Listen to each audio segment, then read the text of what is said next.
दोस्तों बोले भंडारी, आज दिनांक 11 जनवरी 2022 है। यह हमारा पहला संभाषण है। मैं आपका दोस्त मंगल अलवर राजस्थान से। देखो ईश्वर मेरे सामने खड़ा है। आज की देववाणी, जनवाणी, मंगलवाणी यही सत्यवाणी है, यही प्रेमवाणी है, यही न्यायवाणी है। देखिए, जो मैं ये कह रहा हूँ ये मेरे प्रयोग हैं।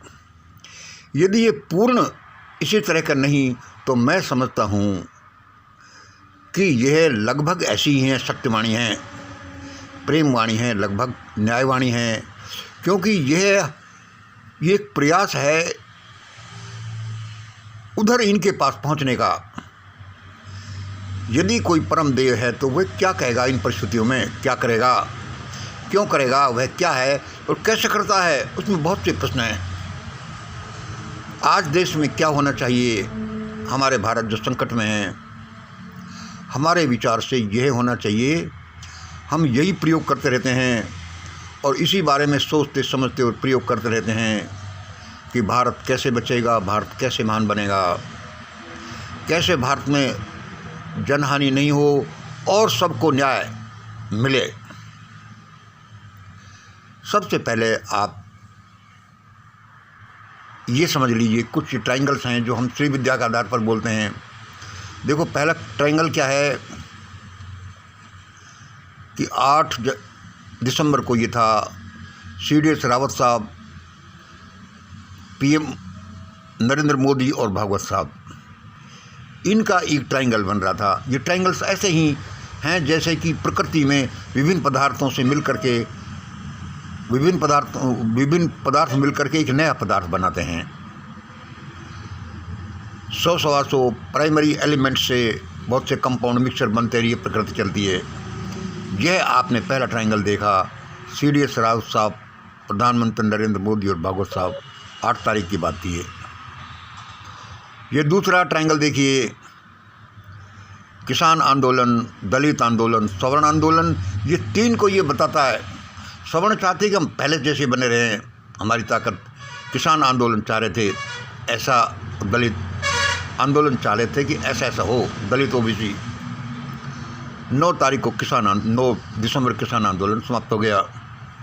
तीसरा देखिए, तीसरा यह है, एक ट्रायंगल है, यह बताता है बनिया, ब्राह्मण और राजपूत भाई सबसे मजबूत कौमें हैं। तीसरा ये देखिए, ये क्या बता, दलित, अल्पसंख्यक और OBC, ये बताता है। और चौथा ट्रायंगल देखिए, 5वां देखिए, एक पॉइंट है पर है इसमें मनुस्मृति, बंच ऑफ थॉट्स, दूसरे पॉइंट पर है भारतीय संविधान और तीसरे पॉइंट पर है ईश्वरीय वाणी, परमात्मा क्या चाहता है, उसकी किताब क्या कहती है। और एक छठा ट्रायंगल देखिए, यह है, एक पॉइंट पर है ब्लू स्टार, दूसरे पॉइंट पर है 6 दिसंबर 2092 को बाबरी मस्जिद का ढहाना, और तीसरा है दिल्ली में रविदास मंदिर को ढहा देना। और ये और है, एक है, ये ट्रायंगल बनता है, एक धन शक्ति है, एक सत्ता की शक्ति है और एक मीडिया की शक्ति है। और एक ये और देखिए, 8वां, ये जबरन टीकाकरण हो रहा है। दूसरा है, ये विदेशों में काला धन है। और ये क्या है, यह विदेशों में काला धन है और ये प्राइवेटाइजेशन है। भाई ये बहुत से काम इसमें चल रहे हैं। आप डीपली इनका अध्ययन करेंगे तो आप पाएंगे कि ऐसा ऐसा हो रहा है और आगे क्या होगा। देखिए, हम छोटे से आदमी हैं, हमारी स्पीच से यदि किसी को दुख होता है, भाई हम सॉरी हैं, लेकिन ये हमारे प्रयोग हैं और हम मानते हैं कि ये भले भले के लिए हैं, चाहे हमको कोई कैसा ही कहे। लेकिन प्रयोग छोटे बड़े कुछ नहीं होते, छोटे प्रयोगों से बड़े रिजल्ट्स प्राप्त किए जा सकते हैं। क्या कभी कोई कह सकता था कि राइट ब्रदर्स पंचर लगाने वाले कभी दुनिया को हवाई जहाज दे देंगे? क्या मार्कोनी को कोई कह सकता था मार्कोनी कहता कि मैं बिना तार के द्वारा बात कराऊंगा, और घर वाले और पड़ोसी उसको लेकर के हॉस्पिटल गए कि इसका दिमाग खराब हो गया। भाई क्या कोई कह सकता था कि जेम्स वाट जो आलसी सा अपनी बुआ के घर पड़ा रहता था और उसने देखा कि पानी की उबलती हुई चाय या पानी की उबलती हुई पतीली ने धक्का दे करके ढक्कन को हटा दिया, और उससे पता चला कि इसको कंट्रोल करके कुछ किया जा सकता है, और भाप के इंजन का आविष्कार हुआ। तो इस दुनिया में एक तितली के पंख फड़फड़ाने के पीछे बड़े बड़े तूफान छिपे हैं, कोई कुछ नहीं कह सकता। इसलिए आप हमारा ये संभाषण सुने, इसलिए आपकी बड़ी बड़ी मेहरबानी है। और हम कहते हैं कि ऐसा ही होगा, क्योंकि हम ये समझते हैं कि हमको ये भगवान ने कहा है, और ये एक्सपेरिमेंट बड़े गहरे के एक्सपेरिमेंट्स हैं। भाई क्या हो रहा है आजकल?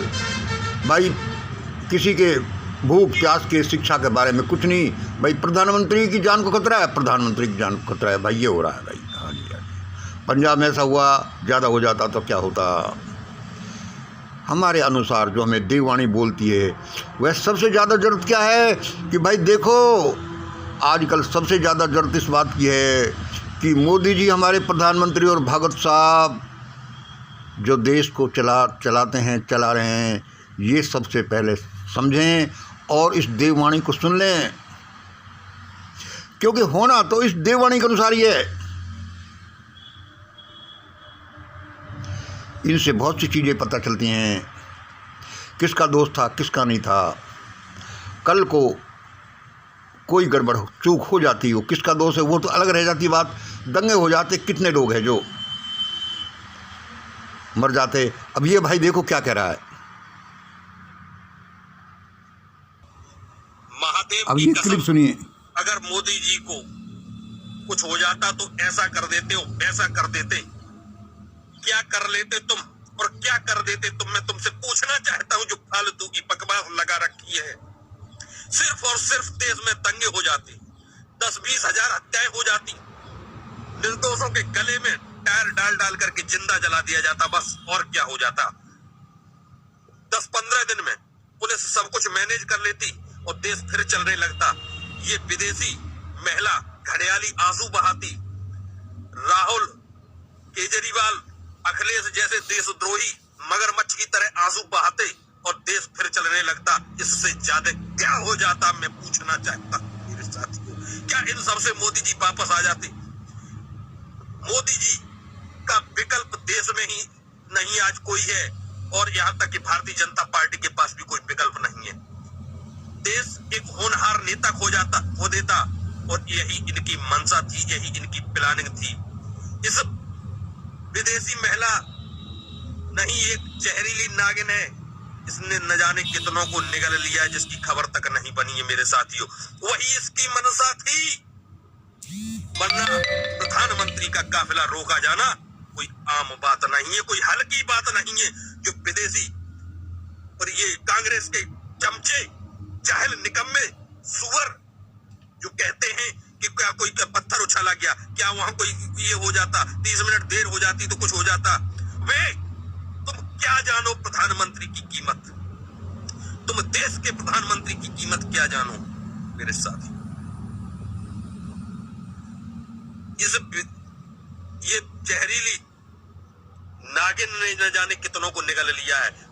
इत्तेफाक से, दैवयोग से मोदी जी आज तो दोस्तों,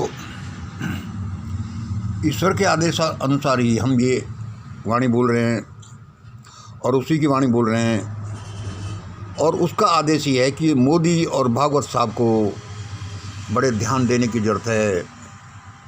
उसी ने हमें बताया कि देखो मंगल, इस ट्रायंगल को बता दो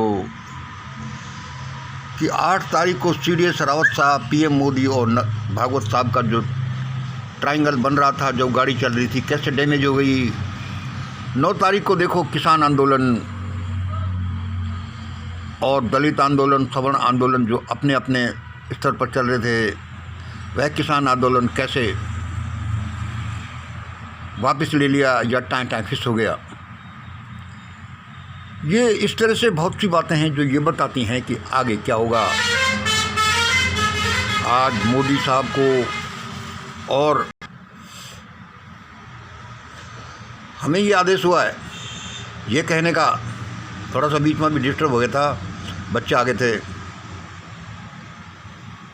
कि अब देश चलता रहा है जो चलता रहा है, लेकिन अब देश इसी वाणी के अनुसार चलेगा। देखो, ध्यान से सुन लेना। अभी जो आपने इस भाई की क्लिप सुनी, वह ये बताता है कि यदि भारत नहीं संभला तो बड़े गड्ढे में चला जाएगा, और इसके बहुत से कारण हैं। हम जो कर रहे हैं वही हमें मिलता है, और हम क्यों कर रहे हैं? सब अपने अपने फ़ायदे के लिए कर रहे हैं। किसान आंदोलन कर रहे थे, भाई ये हमारे पॉइंट्स हैं, ये हमारे फ़ायदे हैं, उनका काम हुआ और वे चलते बने। आज समग्र रूप से सोचने की ज़रूरत है।